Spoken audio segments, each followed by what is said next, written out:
Et bonjour à tous, je vous retrouve au potager pour la deuxième partie de cette session de vlog où on tryhard un peu pour les vacances de printemps au potager. On installe pas mal de cultures, on s'occupe des semis, tout ça. Allez, bah c'est parti, on se relance. Et on est parti du coup pour les semis d'avril de blettes et de betteraves.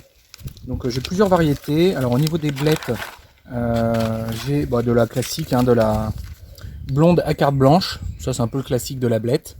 J'ai également celle-là avec des cardes rouges, donc ça devrait être sympa. Au niveau des betteraves, donc j'ai de la betterave d'Égypte comme l'an dernier. Et une autre, voilà, betterave rouge D3-2, donc ça c'est les graines Lidl, je pense que c'est la betterave de base. Et je suis parti également pour faire un petit peu de tétragone cornu. Une sorte d'épinard d'été qui vient relayer du coup les épinards une fois qu'on n'en a plus. Alors je suis parti pour utiliser cette plaque-là, cette plaque Asmila, qui est une plaque de récupération de poireaux que j'avais acheté, de plants de poireaux tout près. Et du coup je garde systématiquement ce genre de plaque et je suis parti pour semer là-dedans. Avec du bon terreau Asmi, il y a de la perlite dedans et tout, enfin vraiment nickel. Pas de gros morceaux, enfin s'il y a 2-3 petites bricoles, enfin rien de bien méchant. Plutôt bien tamisé.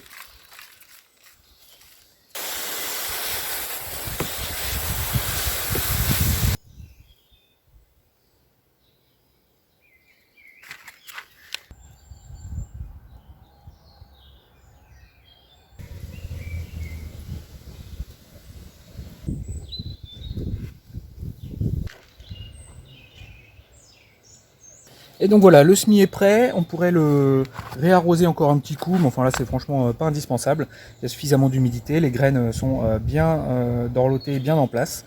Et puis on va stocker ça à l'intérieur, le temps que ça germe. Et puis une fois que ça aura germé, si effectivement le printemps décide de s'installer pour de bon, on va pouvoir mettre ça dans la serre extérieure, même pas besoin de passer par le meuble à semis, pour peu que les températures restent relativement chaudes, que ça descende pas sous 5 degrés, ça pourra passer la nuit dehors. Et voilà les plants qui prennent le soleil sur la façade sud de la maison. Je les rentre tous les soirs là parce qu'il continue de faire très froid le matin. Hein. Encore ce matin, il y avait des gelées partout et tout. Donc ils passent la nuit au chaud à l'intérieur et puis en journée, je les sors.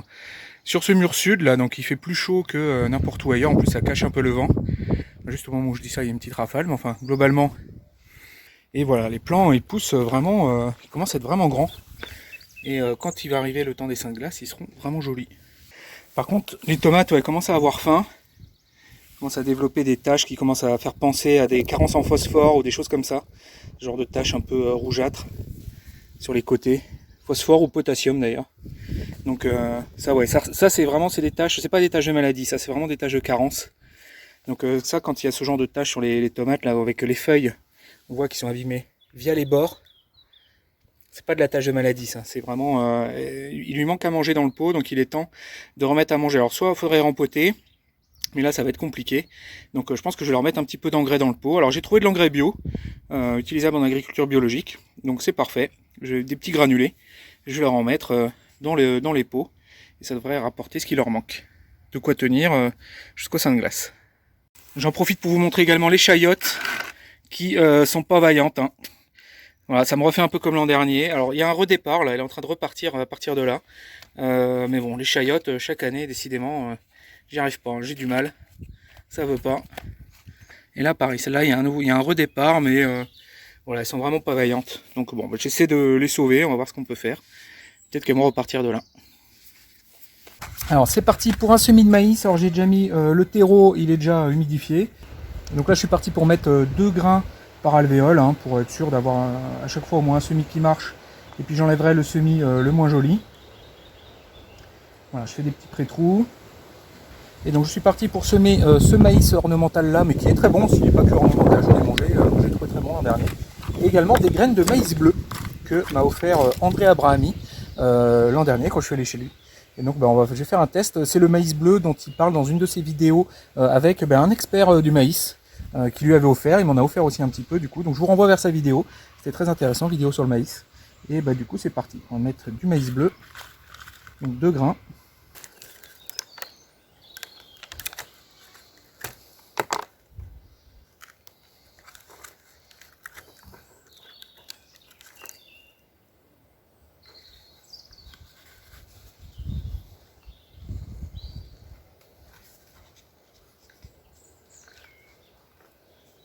Et donc voilà, ils sont au soleil, je les ai mis à bassiner. Alors les choux, on fait attention, hein, c'est pas comme des tomates, hein, ça n'aime pas avoir les racines qui baignent dans l'eau, donc on fait en sorte de les bassiner. S'il reste trop d'eau, ben on vide. On évite de les laisser vraiment baigner dans l'eau, c'est pas des plantes qui aiment ça.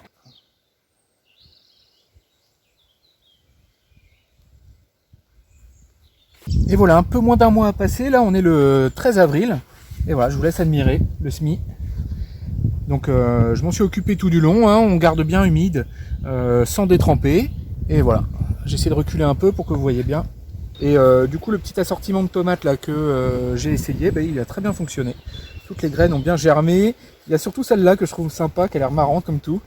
La mini belle, qu'elle s'appelle. Elle fait des tout petits plants, ils sont tout petits, donc je sais pas, peut-être ça va faire des tout petits plants de tomates, des petits buissons.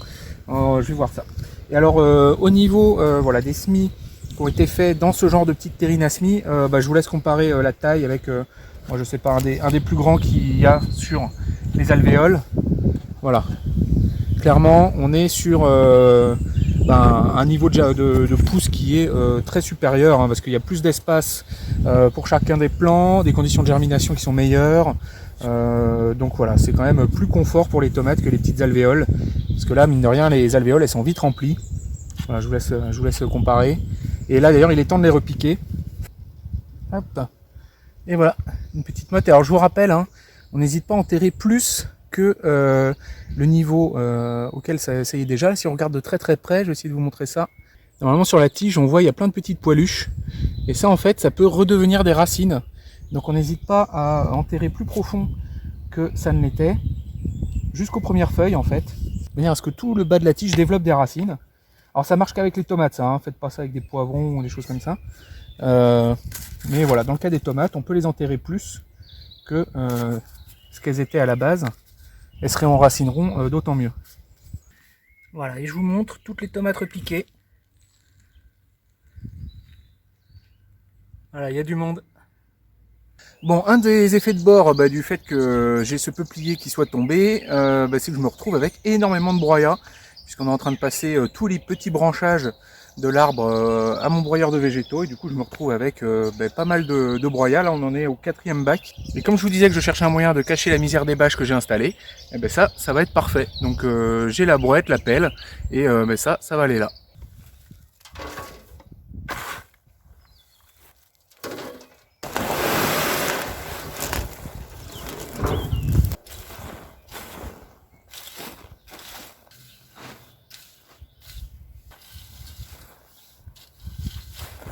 Bon, moi je crois que je tiens ma réponse, hein, c'est pas mal. Hein. Une fois que j'aurai tout bien recouvert, même jusque sur les bords, franchement, ça va être plutôt sympa. Donc voilà, j'ai ma solution pour cacher les bâches. Ça devrait être joli. En plus, j'essaie de pas en mettre trop épais pour que ça sèche bien au soleil. Éviter que ça se mette à trop composter. Le but, c'est de le garder longtemps. C'est pas d'en faire du terreau, là, celui-là, pour le coup. Donc faut pas en mettre trop épais. Déjà, un, pour pas le gaspiller. Et deux, pour éviter que ça se mette à composter. Qu'il reste bien au sec, bien au soleil, bien au vent. Bon, j'ai déjà pas mal de plates-bandes mises en place là de ce côté-là du potager. Là, vous avez déjà vu dans les différentes vidéos. Mais il va être temps de reprendre ces plates-bandes-là. Celle-là qui est bâchée avec une petite consoude au coin que je vais vouloir débâcher. Celle-là où il y a des restes de culture de poireaux de l'an dernier. Donc je vais ramasser tout ce qui reste parce qu'il commence à monter en graines en plus. Et voilà, je pense que là il est temps de faire la place pour la suite. Voilà, j'ai cette plate-bande-là également avec quelques poireaux. Des navets qui ont passé tout l'hiver, enfin ils sont très vieux ces navets, donc je suis pas sûr qu'ils soient très très bons. Bon, on va les tester quand même. J'ai un chou-fleur qui est au milieu qui va rester. Par contre tout le reste du coup c'est pareil, c'est pour dégager. Et j'ai un bout de cette plate-bande là. Voilà, là où j'avais les salades sous cloche. J'ai fait la vidéo récemment. Donc il reste ces salades là, mais bon il y a beaucoup de place. Et il y a déjà tout ce qu'il faut, l'équipement, pour pouvoir mettre un petit grillage par-dessus. Donc c'est parti là, je suis parti pour nettoyer ces plates-bandes là. Enlever les poireaux, récolter, et puis faire le vide.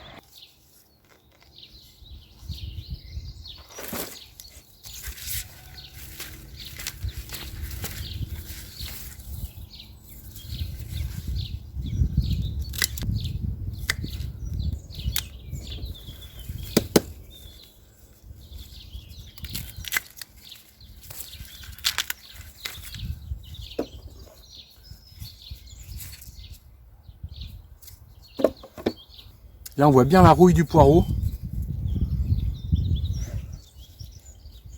La rouille que craignent toutes les Alliacées. Mais c'est rarement quand même une maladie mortelle pour les Alliacées. Ça les gêne un peu dans leur développement, mais enfin, globalement, si ça arrive tard dans la croissance, ça pose pas trop de soucis. Et là on voit hein, que j'ai un problème au niveau de ces plates-bandes là. Autant mes autres plates-bandes où j'implante mes plants faits en godet directement en pleine terre, où je mets énormément de paillage à longueur d'année et tout, du compost, tout ça, j'ai vraiment aucun problème de terre, le niveau est bien élevé, c'est quasiment comme du terreau, j'ai fait une vidéo d'ailleurs là-dessus, jardiner dans du terreau sans jamais en acheter. Autant cette partie-là du potager, c'est pas la même, hein. Je peux pas m'amuser à mettre des tonnes de paillage, je vais pas faire des semis de radis au milieu de tonnes de paillage, ou des carottes et tout, enfin c'est compliqué. Et je me rends compte que j'ai un problème de fertilité à ce niveau-là, parce que là je suis carrément revenu sur l'argile de départ, le niveau de la terre est revenu au niveau en fait du sol, et j'ai autant, bon la terre est quand même noire, hein, donc il y a eu de la matière organique dedans, mais enfin ça reste de ma grosse argile bien patasse de départ, enfin c'est de la pâte à modeler quoi.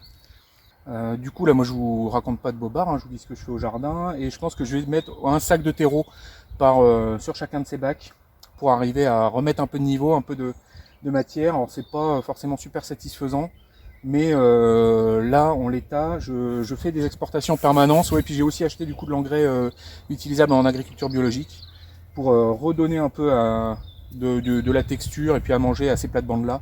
Alors elles sont pas énormes ces plates-bandes, hein. Il y en a 5 ou 6 sur toute la taille du potager, donc on parle de 10-15 mètres carrés, un truc comme ça. C'est vraiment les plates-bandes où je vais faire tout ce qui est semis en pleine terre, radis, navets, carottes, panais, salsifis, ce genre de choses. Voilà, les cultures qui se font un peu à l'ombre aussi. Parce que là j'ai cette haie qui me fait énormément d'ombre, la haie de mimosa. Donc cette partie-là, je peux difficilement faire de la tomate, du poivron, ce genre de choses. Et du coup, voilà, faut que je trouve un moyen d'arriver à renourrir ces plates-bandes-là. Alors par exemple, typiquement, la culture de poireaux pourrait être l'occasion justement de faire un gros paillage. En plus, c'est une culture qui reste en place longtemps. Donc peut-être qu'avec la culture de poireaux, je pourrais faire une sorte de...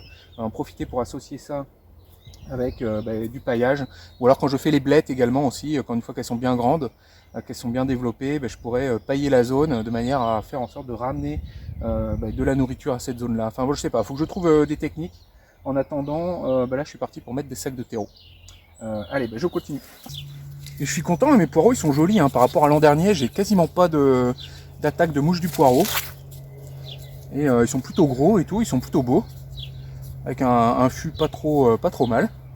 Donc plutôt content là. Belle réussite les poireaux cette année.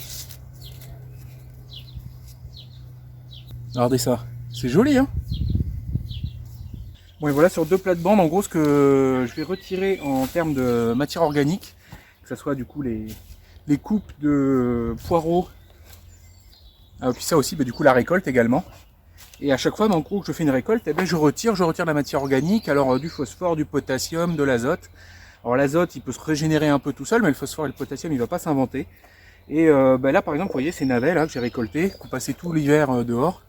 Voilà, ils ont eu du mal à pousser, ils sont pas hyper jolis. Je pense qu'il commence à y avoir des problèmes de carence dans le sol, hein. Clairement, là, je commence à manquer de fertilité dans ces plates-bandes.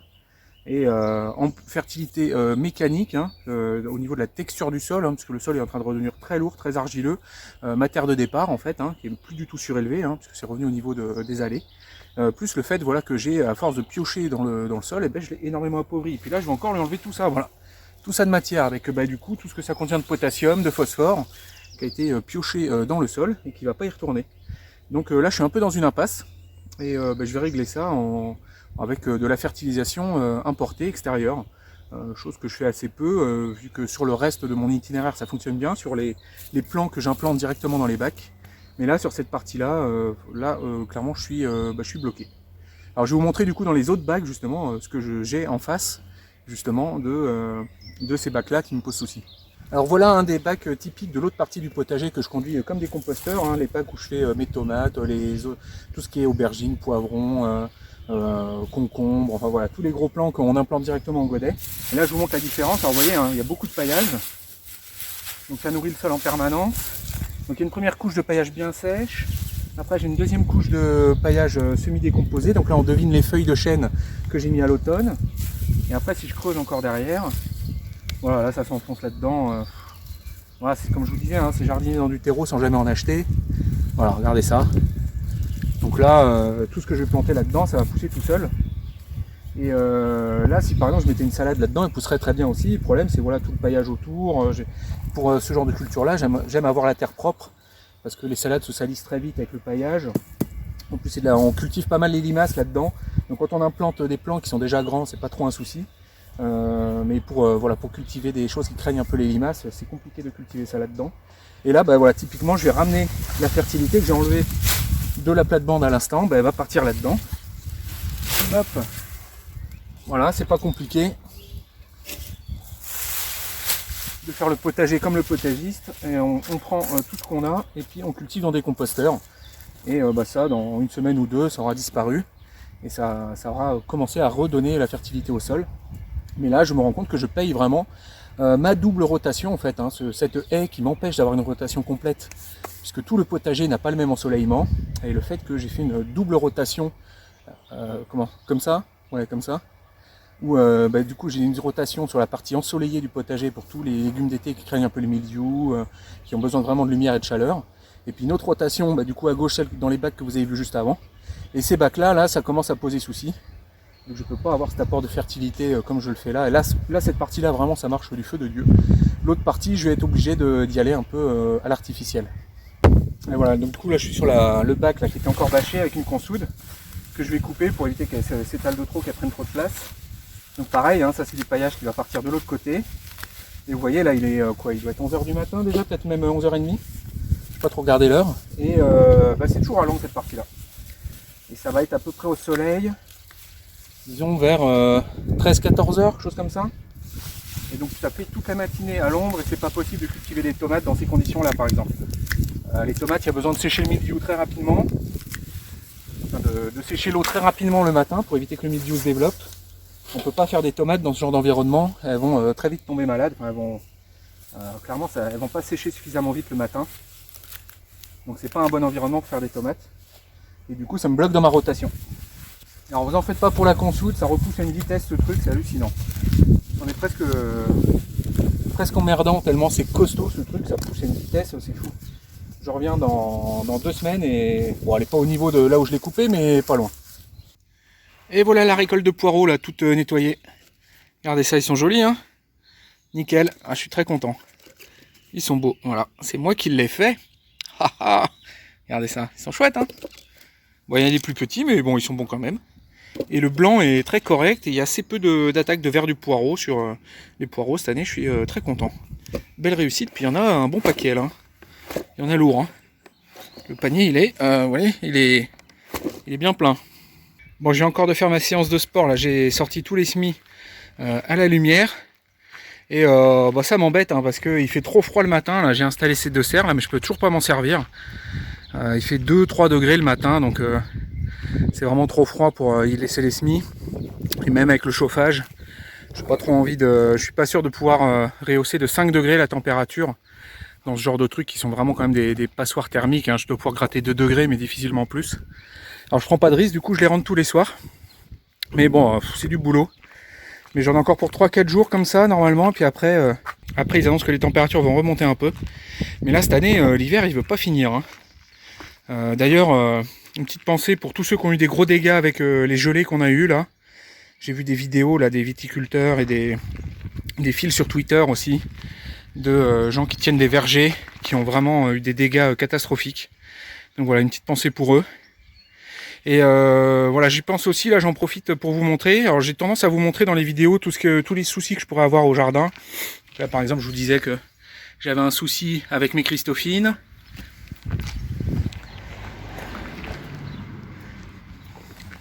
Que j'ai quelques tomates aussi qui ont des petits problèmes de fertilité là, qui commencent à avoir les feuilles qui commencent à cramoisir.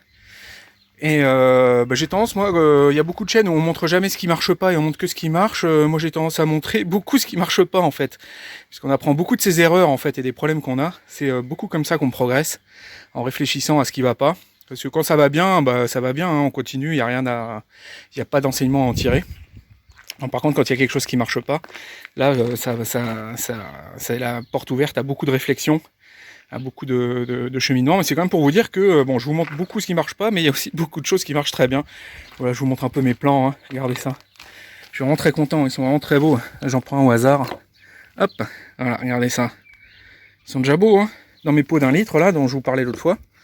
Ils vont pouvoir bien se développer. Regardez ça, j'en ai même un, il a déjà une fleur là. Un poivron là. Et les aubergines, pareil, hein, sont magnifiques. C'est même pas la plus grosse celle-là, hein. J'en ai encore des bien plus grandes. Regardez tout ça là. Alors, mes 140 tomates. 140 tomates. Eh ben dis donc. Regardez celle-là. Regardez. Elles sont belles, hein. Voilà, c'est moi qui l'ai fait. Joli. Donc voilà, c'était pour vous dire que bon, il n'y a pas que... Il y a beaucoup de choses qui marchent très bien, hein. Mais les choses qui marchent bien, bon, il n'y a pas forcément grand-chose à en dire. Mais voilà, regardez ça. J'en prends des images quand même, parce qu'après, quand je fais des montages dans des vidéos ultérieures, je me dis, ah, j'aurais dû prendre des images de ça qui a bien marché. Et j'ai pas forcément le réflexe de prendre des images de ce qui marche bien.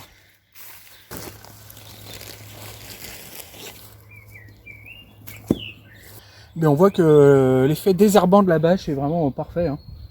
Il n'y a absolument aucune mauvaise herbe au milieu. Donc là, c'est vraiment la plate-bande nickel, rien à faire.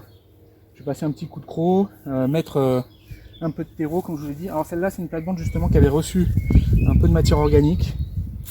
Donc bon, je vais essayer de tout touiller tout ça. J'ai peur par contre de faire une fin d'azote, parce que c'est assez carboné et ça ne s'est pas décomposé encore. Donc bon, ça c'est typiquement une plate-bande qui pourrait très bien recevoir des légumineuses, comme les pois gourmands. Il y a encore des gros bouts de bois dedans, et des choses comme ça. Quand ça va se décomposer, ça va mobiliser l'azote du sol. Et là, faut clairement pas faire une culture gourmande en azote là-dedans. Donc ouais, du pois gourmand là, ça serait très bien. En plus, elle est proche de la haie, qui est une bonne source à limaces. Et comme les limaces raffolent pas trop des pois, ça ferait une bonne première barrière, je pense. Donc cette plate-bande là, du pois, ça va être parfait. Donc voilà les 3 plates-bandes que je viens de nettoyer. Alors, comme je vous ai dit, elles vont recevoir un sac de 50 litres de terreau chacune. 50 litres pour 2,50 m carrés. Alors je vous rappelle, un arrosoir de 10 litres, c'est 1 cm au mètre carré. Donc 50 litres sur 2,50 m carrés, c'est 2 cm de terreau sur chacun des bacs. Donc c'est pas énorme, hein, 2 cm. Et voilà, j'ai ça d'engrais également. Un truc qui traîne de l'an dernier que j'avais acheté, utilisable en agriculture biologique. On est sur un NPK 2714. Donc là c'est vraiment...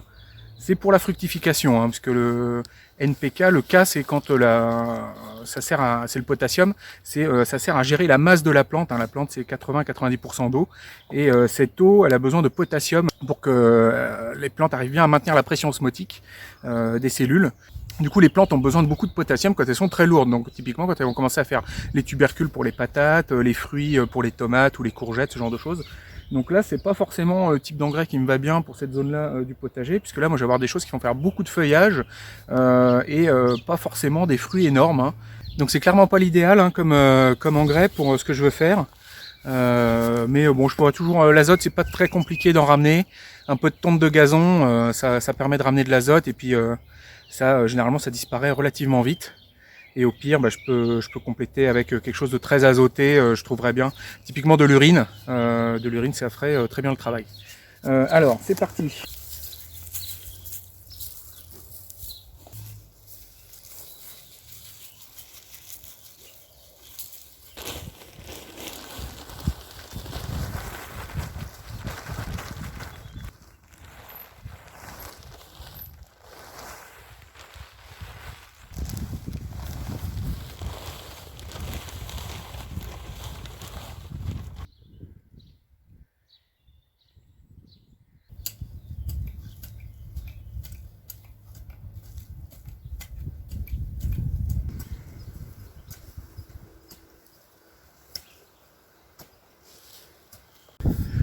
Ok, donc je continue mes plantations avec ces 20 salades maison, donc des laitues paumées, sont plutôt jolies. Voilà, regardez ça, les jolis petits plants. Donc j'en ai 10 de chaque, donc 10 paumées, hop, et 10 merveilles des 4 saisons. Voilà, assez content de mes plants, ils sont jolis. Donc je vais compléter cette plate-bande là, dans laquelle j'ai fait mes tests en fait avec les cloches. Et là je vais la recouvrir d'un filet anti-oiseau. On en voit au fond là, pour la protéger. Avant, je vais également gratouiller un peu le sol pour essayer de déterrer s'il y a des œufs de limace, des choses comme ça, pour donner toute leur chance aux salades et éviter qu'elles se fassent manger. Alors voilà le genre de choses que je trouve dans le sol et que je soupçonne d'avoir mangé les salades, bien plus que des limaces en fait. Vous êtes nombreux à m'avoir dit que les, salades sous cloche qui avaient disparu, qui s'étaient fait manger, ça venait des limaces dont les œufs étaient sous terre et qui étaient ressortis. Elles font rarement quand même leurs œufs en plein milieu des plates-bandes, généralement c'est quand même plutôt sur les bords, sur les coins. Donc en plein milieu des plates-bandes, moi je penche plutôt pour des arthropodes, des sortes de petits taupins, mille pattes, enfin ce genre de trucs, qui seraient allés manger les salades en se glissant par-dessous. Et voilà, je penche plus là-dessus, moi, personnellement, sur l'histoire des salades qui ont disparu sous les cloches. Et donc pour l'histoire du non-travail du sol, hein, autant je peux être clairement en non-travail du sol sur toutes les cultures de type, comme je vous ai déjà montré juste avant, tomates, enfin les cultures d'été où je fais ça dans des bacs pleins de paillage. Voilà, autant cette partie-là, pour le coup, j'hésite pas à mettre un petit coup de binette pour essayer de nettoyer les œufs de limace, un peu tout ce que je pourrais trouver, parce que c'est vraiment des plantes hyper fragiles et que je veux leur donner toutes les chances. Bon, et donc là, clairement, hein, je suis pas dans le non-travail du sol, mais enfin, par rapport à mon terrain de 3000 m², on parle de 6 bacs de 2,50 m, donc on parle de 15 m². Et je trouve que c'est quand même la bonne manière de faire pour ces légumes-là, pour ces types de légumes-là. Tout ce qui est semis en pleine terre, et puis les légumes feuilles, parce que autant j'ai déjà fait de la salade avec du paillage, ça fonctionne, mais par contre après c'est impossible à nettoyer, on se retrouve avec plein d'herbes au milieu des salades et tout, c'est une galère sans nom. Donc les salades, ils vont quand même mieux que ça pousse sur des parties du sol propre pour éviter de salir la récolte derrière et de trop galérer après au nettoyage. Mais par contre, du coup, j'essaie de nettoyer un peu la terre de tout ce que je pourrais trouver de bestioles et tout, puis de bien biner pour que, voilà, un binage vaut deux arrosages, hein, ça c'est un peu plus à l'ancienne comme méthode de jardinage, mais bon, ça fait ses preuves aussi. Et voilà, comme je vous dis, hein, c'est une toute petite surface du potager.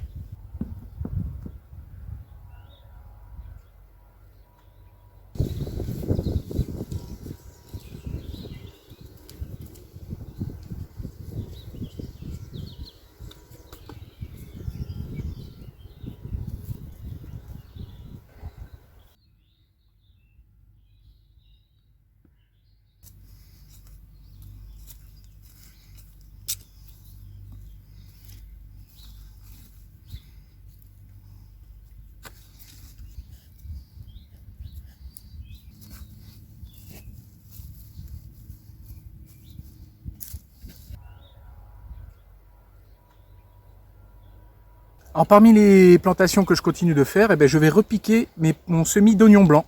Voilà, je vous laisse regarder, ils sont plutôt réussis, ils sont plutôt jolis.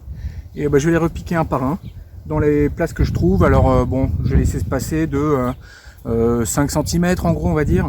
Je vais essayer de les serrer et puis de leur trouver de la place au milieu des salades pour que tout tienne dans cette plate-bande.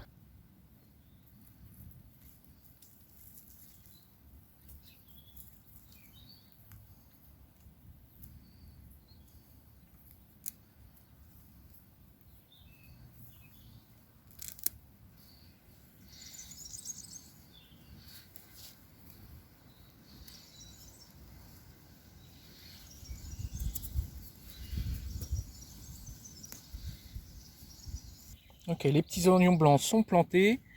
Bon, on va voir si ça fonctionne, hein. C'est pas une culture que je maîtrise beaucoup. Donc c'est un peu une première tentative. Je pense avoir fait ça pas trop mal. Allez, ben, un petit coup d'arrosage. Après, je mets le grillage par-dessus pour protéger des dégâts des oiseaux. Puis quand ça aura un petit peu séché, je mettrai un petit peu de granulé de ferramol aussi. Et je pense qu'on est pas mal. Voilà, salade plus oignon blanc. Et voilà, la plate-bande est en place. Bon, j'ai rattrapé ces trois plates-bandes là, comme je vous ai déjà expliqué, en rajoutant un peu de terreau, un peu d'engrais. Et là, je suis parti du coup pour faire sur cette plate-bande là et celle-là où il y a un petit, d'ailleurs il y a un chou de Bruxelles esselé là qui reste au milieu. Voilà, je vais le laisser pousser. Donc je suis parti pour faire deux paquets de pois mange-tout. Donc voilà, petites graines de Lidl qui vont bien. Et également voilà, du pois écossais, enfin une deuxième session de petits pois. On en est pas mal friand, et puis ça se congèle vraiment bien les petits pois. Donc c'est parti pour refaire deux bacs de petits pois que je tuteur, hein, toujours pareil avec mes petits grillages et mes piquets. Allez, je me lance, c'est parti.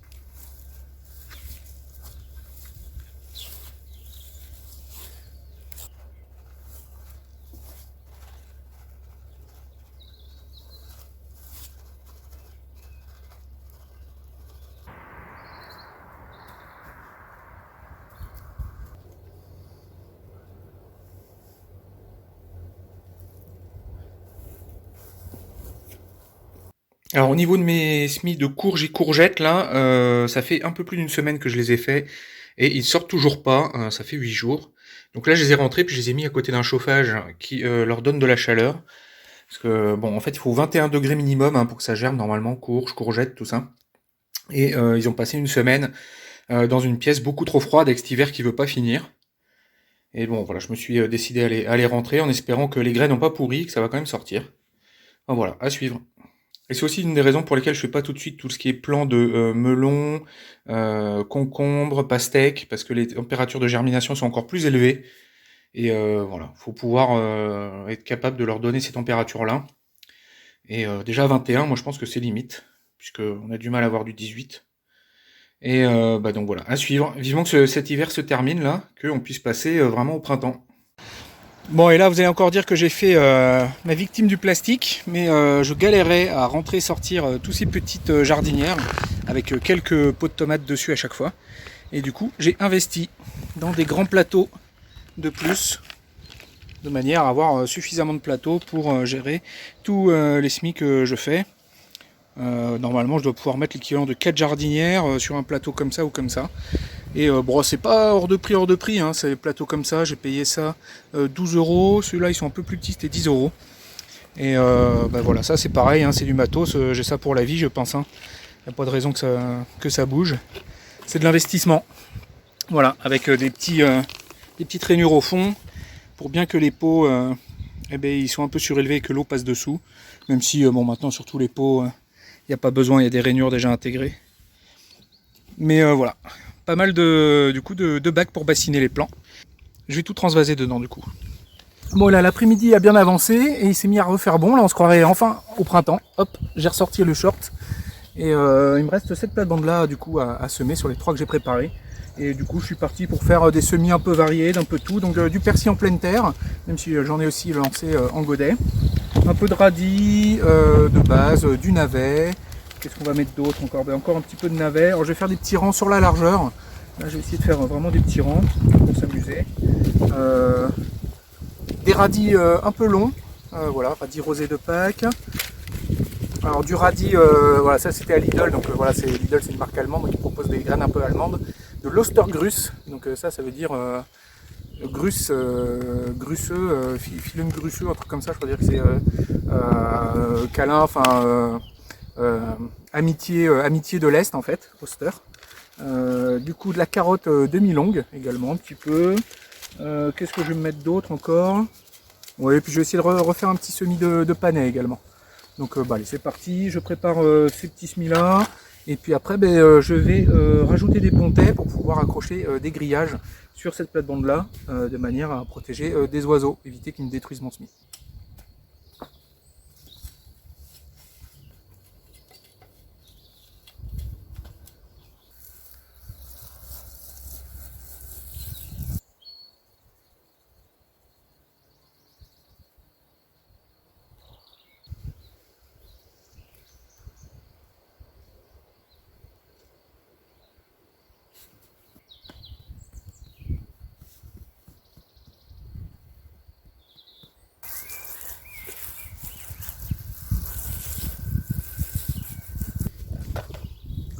Bon et c'est parti du coup pour installer 6 pontets d'électricien. Et ce genre de petits clous là, on utilise en électricité pour passer les fils. Je vais en mettre un à chaque extrémité, puis un au milieu de la planche, ça va suffire pour accrocher le grillage.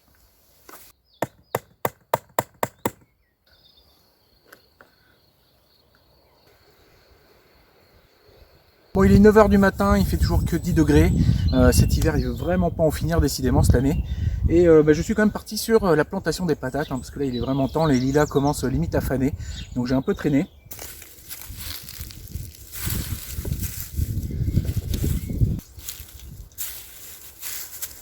Bon, je suis vraiment très content. La Kama pour planter, c'est assez magique. Vraiment, on creuse, ça vient tout seul. C'est vraiment sympa. C'est un outil, une fonction à laquelle je n'aurais pas pensé en l'achetant. C'est une fonction de plus. Faire les trous de plantation avec, c'est vraiment sympa. Et cette année, je plante assez tardivement les patates, mais mine de rien, je suis pas mécontent. parce que vu les gelées qu'il y a eu, j'ai vu qu'il y a eu pas mal de casse chez certains dans les patates. Donc voilà, pour le coup, m'y prendre un peu tard, c'est pas bien grave. En plus, moi je fais qu'une récolte par an, donc c'est pas comme si je faisais 2 récoltes et qu'il fallait que j'enchaîne rapidement sur une autre culture derrière. Donc de toute façon, les plates-bandes des patates ne vont servir qu'aux patates sur une année. Donc si on récolte un peu tard, c'est pas bien grave. On aura quand même de la patate primeur, je m'en fais pas. Bon, et du coup, j'en profite encore pour vous montrer une fois de plus le genre de sol que j'ai sous le paillage. Voilà. Donc toute cette partie-là là, qui est conduite vraiment comme des composteurs au naturel. Alors là, vous voyez, il y a un peu du bois, il y a un peu de tout. C'est vraiment, c'est beaucoup de compost. C'est comme du terreau, hein. C'est tout qui se composte au fur et à mesure, avec du paillage par-dessus. Et là, quand je vais mettre une tomate ou n'importe quoi là-dedans, ça va pousser tout seul. Et donc cette manière de procéder là sur cette partie-là du jardin, franchement, j'en suis très content.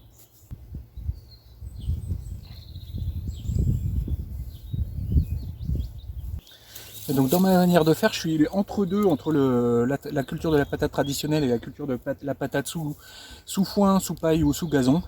Là je suis un peu sur un entre-deux, c'est-à-dire que je les enterre un petit peu dans la terre et puis après je recouvre d'une épaisse couche de paillage. Et je trouve que cet entre-deux, c'est ma foi la manière la plus efficace et la plus simple de gérer cette culture. Parce que là, du coup, on va retrouver l'alliance, en fait, le meilleur des deux. C'est-à-dire qu'on va avoir le rendement de la culture en pleine terre, qui a quand même un rendement bien meilleur que la culture sous foin ou sous paillage, comme j'ai déjà pu le tester d'ailleurs. Et par contre, on a vraiment la simplicité de la culture sur paillage et sous gazon, puisque on n'a pas à buter les patates, hein, juste on les plante et puis après il n'y a plus qu'à venir les récolter. Il n'y a vraiment que ça comme action à faire pendant tout l'itinéraire technique. Donc on a à la fois rendement et simplicité. Ok, 4 plates-bandes et demie de planter en patates. Ouais, jusqu'aux cornes de buffle, là, cornes d'antilope, pas trop. Hop, voilà tout ça, avec les fèves devant. Alors parmi les nouveautés également, c'est que le terrain là, qui est en face de notre maison, il était vendu, il est constructible et il va être construit 2 maisons. Et du coup on va clôturer notre jardin devant. Et on est parti pour faire une palissade relativement haute, hein, de 2 mètres, puisque là la route est un peu en hauteur par rapport au jardin. Donc pour essayer d'avoir 1,80 m, il faut que je fasse un peu plus grand que ça. Et là ce que je vais faire du coup, c'est que je vais tirer des poteaux avec une armature horizontale et après je vais essayer de placarder dessus plein de petites planches, des planches de volige verticales pour faire une belle palissade en bois. Voilà, je vous montre comment j'ai fixé ça sur les poteaux en béton qu'il y avait historiquement avec le grillage accroché. Je me suis dit que ce serait dommage quand même de tout arracher ça. En plus là il y a la base en béton là pour passer le rotofil et tout, ça c'est parfait. Donc ça m'embête d'enlever ça. Et ce que je fais, c'est que je m'accroche avec des grands piquets en béton, en bois, sur ce poteau en béton là, avec des sortes de chevilles à frapper, ils appellent ça. Voilà. Donc j'ai percé du coup les poteaux, j'ai refait des nouveaux trous avec un forêt spécial béton de 8 mm, un truc vraiment, ça creuse dedans comme dans du beurre. Et j'ai mis 3 chevilles à frapper par poteau. Et voilà, ça bouge pas, franchement c'est hyper solide. Et je pense qu'on va laisser un peu d'air également, un peu d'espace entre les voliges qui vont faire les verticales comme ça, de manière à ce que ça prenne pas trop le vent. Et du coup là ça va nous ouvrir tout ce jardin là qui était un peu exposé à la vue de tout le monde, de tous les gens qui passent. Là on va être un peu fermé ici. Et je réfléchis à installer une serre, à faire pas mal de choses. Enfin bon, on en reparlera. Mais il y a moyen de pas mal s'amuser. Alors là j'avais déjà mis le kaki. Je pense que on va continuer nos aventures dans cette partie-là du jardin. Bon, il fait tellement sec cette année que j'en suis à arroser les aliacées. C'est quand même pas quelque chose que je fais très souvent. Mais là, le sol est sec. Ça fait des semaines qu'il pleut pas. Bon, si on a eu une pluie pendant un jour ou deux, mais bon, ça n'a pas suffi là, parce que ça fait quasiment un mois qu'on n'a pas eu d'eau. Bon, au moins on n'a pas de limaces. De toute façon, voilà, faut toujours qu'on râle pour quelque chose. S'il pleut trop, il y a des limaces et on râle. Et s'il pleut pas, on dit que c'est sec et on râle. Un jardinier qui râle pas, c'est un jardinier mort. Hein. Mais bon, voilà, du coup j'arrose. Et à mon avis, je préfère avoir arrosé pas de limaces que ça pleuve non-stop et que je suis obligé de chasser la limace de partout. Donc par rapport à l'an dernier où ça a été une année de chasse à la limace, comme rarement j'en ai vu, là cette année on n'est pas trop embêté, pourvu que ça dure. Et là ils annoncent encore, je sais pas, au moins une bonne semaine sans pluie, donc bon, il va falloir que j'arrose, hein, c'est une petite corvée, mais franchement, voilà, si ça nous permet d'échapper aux limaces. C'est plutôt cool. Bon voilà, c'est le soir, il est temps de conclure cette bonne session de tryhard au jardin. Pas mal de choses mises en place de nouveau. Et voilà, j'espère que la vidéo vous aura plu. C'était un petit vlog un peu bucolique, on a jardiné un peu ensemble. Voilà, n'hésitez pas à mettre un petit pouce bleu, à vous abonner si ce n'est pas encore fait. Et puis moi je vous dis du coup à bientôt pour une prochaine vidéo, à bientôt.